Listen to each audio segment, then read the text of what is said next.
নির্বাচিত হইলে বা নোয়াখালীটাকে গিলে খাওয়ার কোনো সুযোগ নাই। 12 তারিখ আপনারা রাতের আধারে 500 টাকা খাইয়া যাকে ভোটটা মারি দিবেন তারা সারা বছর কষ্ট দিবে, তারা সারা বছর আপনাদেরকে জাহান্নামের আগুনে জ্বলাবে। আল্লাহর কসম, আমার মৃত মা বাবার কসম করে বলছি, পবিত্র কোরআনে হাত রেখে, যে আমার এমপির ভাতাটুকু আমি আবারও আপনাদেরকে এই প্রতি অসহায় 2টি থানার মধ্যে আমি দিয়ে বিতরণ করে দিয়ে, এবং আমি এটাও ঘোষণা করছি মহান আল্লাহকে সাক্ষী রেখে যে কোনো ধরনের টেন্ডারবাজি, দুর্নীতি, চাঁদাবাজি এই ধরনের কাজ তো দূরের কথা, আমার প্রতি মাসের যে আল্লাহ যদি আমাকে এমপি করায়, প্রতি মাসের যে সম্মানী এমপি সাহেবের যে বেতনটা এই 2 আসনের সবচেয়ে গরিব মানুষের মধ্যে, আল্লাহকে সাক্ষী রেখে আমার মরহুম বাবা মায়ের নামে কসম করে আমি বলছি আমি সেটা দিয়ে দেব। একটি মাসের এমপির বেতন কিংবা ভাতা আমি আমার বাসায় নেব না। আমি আমার ঘর এখনো করিনি। যতদিন পর্যন্ত কবিরহাট কোম্পানিগঞ্জের কোনো মানুষ গৃহহীন থাকবে, একজন এমপি হিসেবে আমি ঘর করব না। এবং বাংলাদেশের স্বাধীনতার পর থেকে এখনো পর্যন্ত রাস্তার পচা গলা বেওয়ারিশ মানুষদের একটি বেওয়ারিশ হাসপাতাল, মেডিকেল কলেজ কিংবা স্থাপনা কিছুই হয়নি। সরকার কিংবা বেসরকারিভাবে কেউ এগিয়ে আসেনি। সব তেলের মাথায় শুধু তেল দিতে আসে, কোনো গ্রুপ অফ কোম্পানিও এগিয়ে আসে নাই। এই নোয়াখালীতে কথা দিয়ে যাচ্ছি, সংসদ থেকে পদত্যাগ করে চলে আসব, আর না হলে এই বাংলার মাটিতে বেওয়ারিশদের জন্য, সারা বাংলাদেশের বেওয়ারিশ মানুষদের জন্য একটি বেওয়ারিশ মেডিকেল কলেজ স্থাপন করে ছাড়বো ইনশাআল্লাহ। আপনারা শুধু একটু দোয়া করুন, পাশে থাকুন। আওয়ামী লীগ, জামাত, বিএনপি, জাসদ, বাসদ, এনসিপি সবাই আমার ভাই, সবাইকে আমি ভালোবাসি, কারোর সাথে আমার দ্বিমত নাই, প্রত্যেকের জন্য দোয়া করি। কিন্তু আওয়ামী লীগ, বিএনপি, জাসদ, এনসিপি কেউ যদি এই একটা আসন নাও পায়, ওনাদের কিচ্ছু আসে যায় না, তারা সংস্কার গঠন করতে পারবে।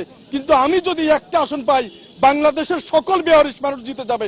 বাংলাদেশের সকল রিক্সাওয়ালা, ভ্যানগাড়িওয়ালা, ঠেলাগাড়িওয়ালা তাদের একজন প্রতিনিধি, সকল প্রবাসী ভাই আপনাদের মনের কথা বলার জন্য একটা মানুষ অন্তত এই মহান সংসদে দাঁড়িয়ে কথা বলতে পারবে।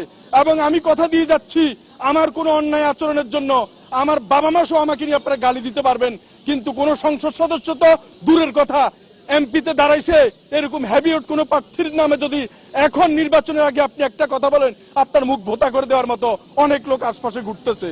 তাই আমি জীবন দিতে আসছি। এই শওকত মাত্র 1000 ভোট পেলেই যথেষ্ট, আর দরকার নাই। ভাববো আমাকে মানুষ ভালোবাসে, আমার এত ভোটের দরকার নাই। যদি 1000 ভোটও দেন আমি খুশি মনে চলে যাব। আর যদি আমাকে জয়যুক্ত আপনারা করেন, আমি আমার সর্বোচ্চ দিয়ে মহান আল্লাহকে সাক্ষী রেখে এই জেলা প্রশাসনের দরজায় দাঁড়িয়ে বলছি, একজন ভিক্ষুক এই জেলা প্রশাসনের ভিতরে সরাসরি কথা বলতে পারবে, একজন রিক্সাওয়ালা, একজন ঠেলাগাড়িওয়ালা এই প্রশাসনে সরাসরি ঢুকতে পারবে।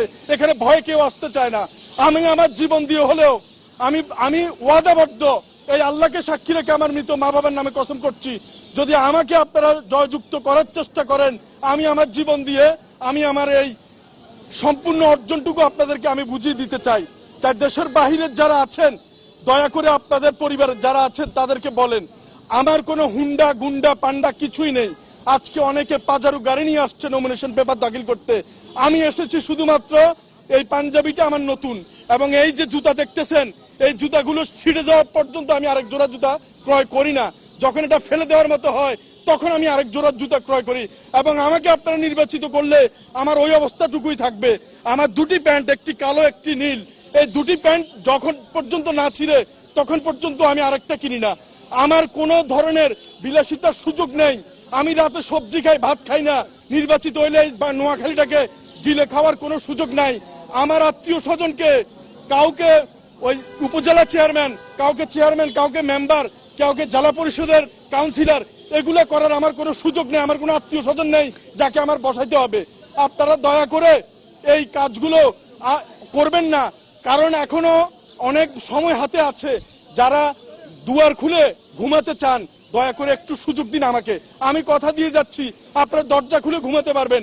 কোনো দলীয় নেতা কর্মী, চাঁদাবাজ আপনাদের কাছে যাবে না। আর মাত্র অল্প কয়টা দিন আছে। 12 তারিখ আপনারা রাতের আধারে 500 টাকা খাইয়া যাকে ভোটটা মারি দিবেন তারা সারা বছর কষ্ট দিবে, তারা সারা বছর আপনাদেরকে জাহান্নামের আগুনে জ্বলাবে। মনে রাখবেন, অতীতে যে সমস্ত লোকজন কথা দিয়েছে তারা কিন্তু ভবিষ্যতে আস্তে আস্তে তারা আবারও আগের মতো হয়ে যাবে। কারণ আগে অনেকে আমরা দেখেছি, আওয়ামী লীগ, বিএনপি, জামাত, জাসদ, বাসদ যারা ডিম চুরি করতো তারা মুরগি চুরির আশা বসে আছে। তো ইনশাল্লাহ আপনারা শুধু একটু সুযোগ দেন আমাকে, একবার সুযোগ দেন। আমি আমার জীবন দিয়ে হলেও আমি প্রমাণ করে যাব আমার কাজ।